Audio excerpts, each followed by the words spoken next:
Do you think people understand whether they're doing well, or are they just managing by the cash in their bank account? That's one of the things I see. Oh, I got a lot of cash, man. I'm going to have some fun, and then find out at the end of the job that you're short. Yeah, most of these guys don't. At least when they're starting out, they're small guys. And I mean, 10 million or less. These guys are not really monitoring their projects from an account. I mean, using accounting software and sophisticated technology. They're looking at, hey, how much do I have in the bank today? Who do I owe next week? Who do I need to pay tomorrow? Who's been, ringing my phone off the hook? That type of thing, and it's kind of like just getting things paid as money come in, and they're just managing things from a different place, because they haven't been taught these things when they're going through their licensing exam. They didn't, or trade school. If they went to trade school, they're not being taught these things, and so it's Right. just you're being taught the trade, not the financial part of it. One of the things I say frequently, and it applies to all businesses, not just contractors, is that you will spend more of your time, and by that I mean your mental capacity and your stress time, on things that have nothing to do with what you do. Right. In other words, I'm good at building, but I've got to go market, I got to go sell, I got to go bid, I got to deal with bonding companies, I got to be a leader to these guys. It's those things that when people start in a trade or a business, they frequently never even considered those things. Yeah, agreed.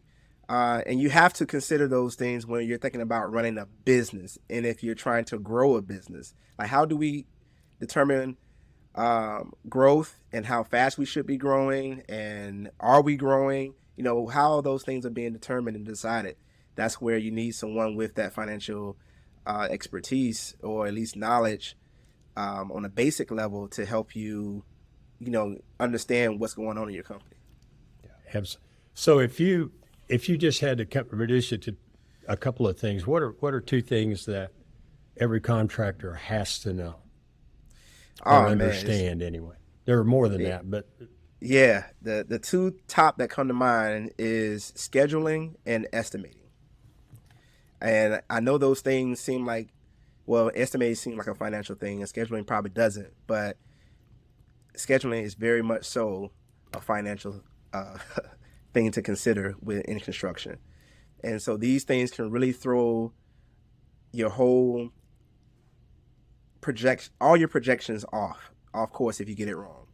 Um, I would even say scheduling is even a little bit more important, because at least with scheduling, if you get it right, the job will get done on time, and then you can get paid on time, and you can invoice on time, and do all those other things. The estimating piece, that would just say, hey, if I get it wrong, I may break even, or I may lose a little bit of money. But usually, most contractors won't lose a ton of money. With estimating, they can lose money, but they won't lose a ton of money. You will lose a ton of money if you get scheduling wrong. And I've the got a scheduling. great example of that happened recently. One of my clients had a big job, and they kept real good records of what costs went in and what revenues came. So they knew they had a $400,000 gross profit. Hmm. The problem was they lost money that on that one job. The problem was that it took so long to do Yeah. that the overhead more than ate up that 400,000, and they wound up in a loss, and the overhead had to be paid by that job because it was consuming all their capacity. So it's Yep. not like they could do six other jobs and help pay for it. So I think that's a brilliant point. Scheduling. Yeah. Yeah. Scheduling is one of those things that it's a skill. And I would say estimating is more of an art form. But definitely people need to up their skills in scheduling, because that can kill profit margins. That can kill your business if Yeah. you just don't get it right. When you look into scheduling with one of your clients, what are some of the things that you see them do wrong when it comes to their schedule? I think what I see them do wrong is they don't identify what the critical path is. So they don't know what needs to be completed first before this next thing has to be completed. And you need to understand that critical path, because there's some things in the construction process that can get completed simultaneously, and there's some things that would just bottleneck if this one thing doesn't get completed first. And so they need to be able to understand what needs to be completed first, second, third, and what their order is. The other thing is not get enough money up front in mobilization to mobilize.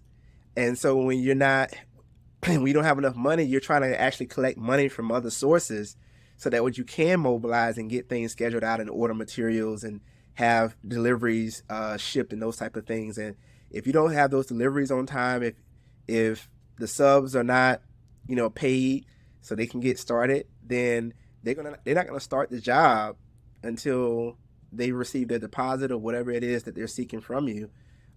So that can just bottleneck a schedule very, very quickly and put you in a very big financial bind.